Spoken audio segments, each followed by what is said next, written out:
কেউ কথা রাখেনি।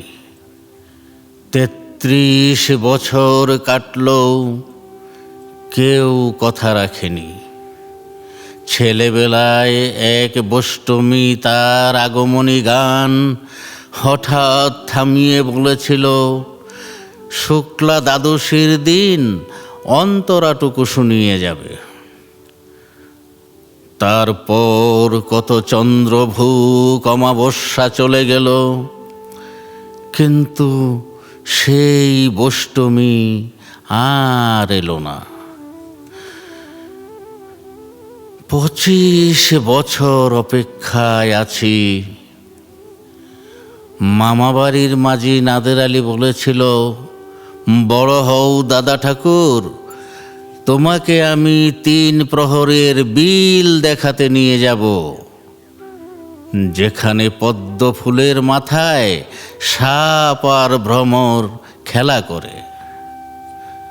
নাদের আলী, আমি আর কত বড় হব?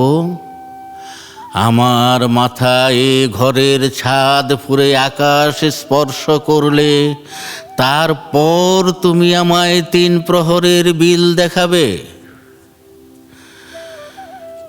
একটাও রয়েল গুলি কিনতে পারিনি কখনো।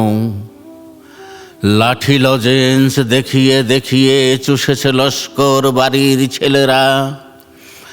ভিখারির মতন চৌধুরীদের গেটে দাঁড়িয়ে দেখেছি ভিতরে রাস উৎসব।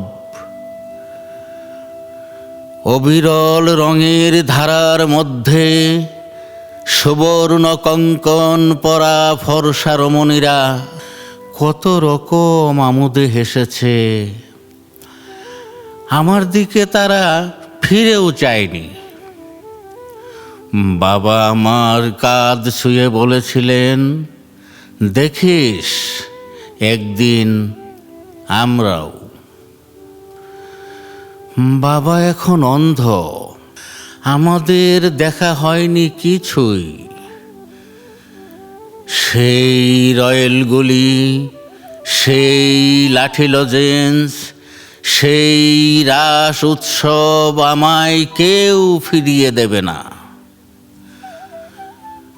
বুকের মধ্যে সুগন্ধি রুমাল রেখে বরুণা বলেছিল, যেদিন আমায় সত্যিকারের ভালোবাসবে সেদিন আমার বুকেও এরকম আতরের গন্ধ হবে। ভালোবাসার জন্য আমি হাতের মুঠোয় প্রাণ নিয়েছি। দুরন্ত ষাঁড়ের চোখে বেঁধেছি লাল কাপড়। বিশ্ব সংসার তন্ন তন্ন করে খুঁজে এনেছি 108টা নীল পদ্ম।